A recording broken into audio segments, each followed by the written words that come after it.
ሁለቱ ኮከቦች አዶናይ እና ጃኒ ማስገረማቸውንና ማስደመማቸውን ቀጥለዋል። እዩ፣ ተመልከቱ።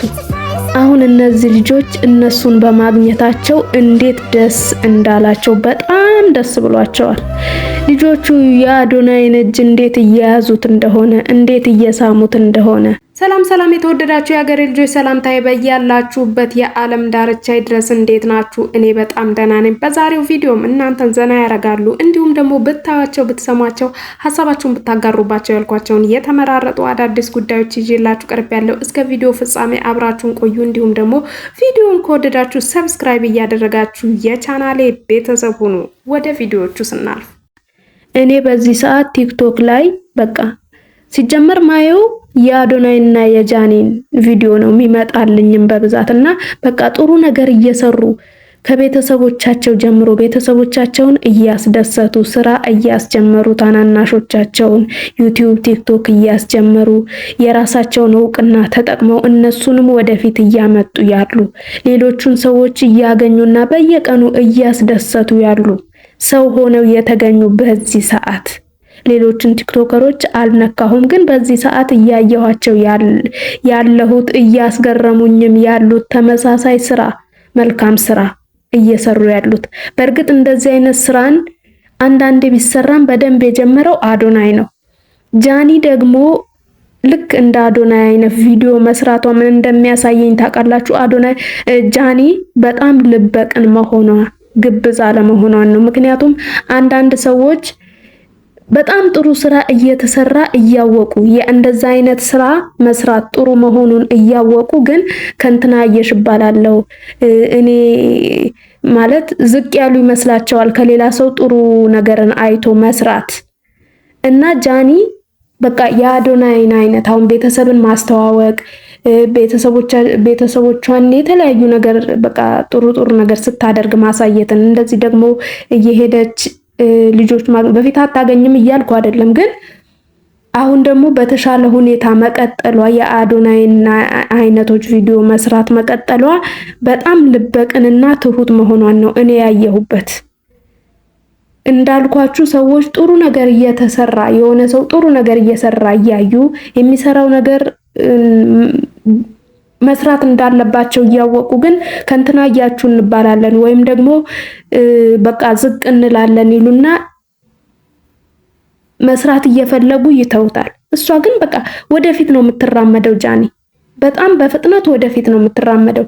እንዲህ ይባላለው፣ እንዲህ ይሆናል፣ እንዲህ ይፈጠራል በማለት ጊዜዋን አታባክንም። አዶናይ እኔ ካወቅኩት ጀምሮ ቲክቶክ ላይ ካየሁት ጀምሮ በጣም ልበ ንጹህ በጣም ልበቅን ሰው እንደሆነ ነው በቃ የሚታየኝ። እኔ ምንም ነገር ይባል ምንም ነገር ይሁን ምክንያት ሲያገኝ ሰው እየወጣ ብዙ ነገር ኮሜንት ላይ አሁንም በፊትም ብዙ ነገር ይባላል፣ ግን እኔም ማቀው ስተት አይሳሳትም ማለት አይደለም። ሰው ነው ይሳሳታል፣ ብዙ ነገር ሊሳሳት ይችላል፣ ግን መጥፎ ነገር ሲናገርም ሰምቼው አላቅም።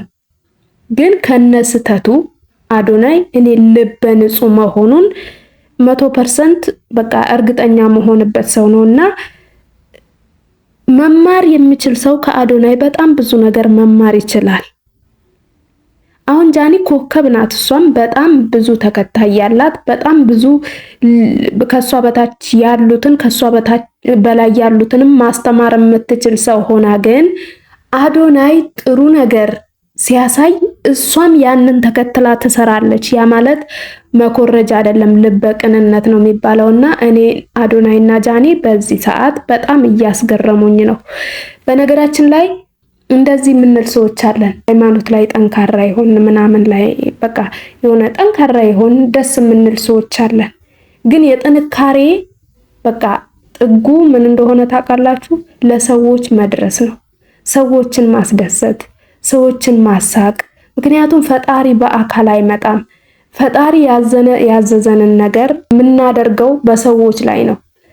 የሆነ ለሰዎች ስናደርግ፣ ሰዎችን ስናስደስት፣ ለሰዎች ስንደርስላቸው፣ ሰዎችን ስናበላ፣ ስናለብስ ፈጣሪን በጣም በቃ ማለት ይሄ ትልቅ ነገር ነው። እኔ እያየሁባቸው ያለሁት ከአዶናይና ጃኒ ላይ ማለት ነው። በጣም ትልቅ ነገር ሰዎች ጋር መድረስ በጣም ትልቅ ነገር ነውና ሁለቱም በጣም ጎበዝ ናቸው። ፈጣሪ ያበርታቸው። እንደሚባለውም የእውነት ያልተለያዩና ባይለያዩ በጣም ነው ደስ የሚለኝ። በጣም እንደተመለከታችሁት ቅዳሜና እሁድን ባያችሁት መልኩ በጣም ብዙ ልጆችን እያስደሰቱ በጣም ብዙ ልጆችን እያሳቁ ነበረና ሰውነትን ትክክለኛ ሰው መሆንን ነው ያየሁባቸው። በቃ ሰው መሆን ትልቅ ነገር ነው፣ ሰው መሆን እና በጣም ነው ደስ ያሉኝ። ከቅርብ ጊዜ ወዲህ በተለይ የአዶናይና የጃኒን ቪዲዮ ሳይ በጣም ነው የምገረመው። የሚሰሩት ቪዲዮ መመሳሰሉ፣ ኮንቴንታቸው መመሳሰሉ፣ በቃ አንዳንዴ ንግግራቸው ሁላ ይመሳሰላል። ጃኒ በፊት አታወራም ምናምን ነበረ አይደል? እኔ ብዙ ጊዜ ሳቃት ወይ ትጨፍራለች፣ ጌም ትጫወታለች፣ እንደዚህ አይነት ይሄ ንግግር ምናምን እኔ ስትናገር አይቻት አላቅም። አሁን ግን ትናገራለች ምናምን። ይሄ ለተከታዮቿ አንዳንድ የምትናገራቸው ነገሮች አሉና በጣም ይመሳሰሉብኛል። እናንተ ቪዲዮቻቸውን ስታዩ የአዶናይ እና የጃኒ አጠቃላይ ሁኔታቸው ምን አይነት በቃ ምን ይሰማችኋል? እስኪ ሀሳብ አስተያየታችሁን ጻፉልኝ።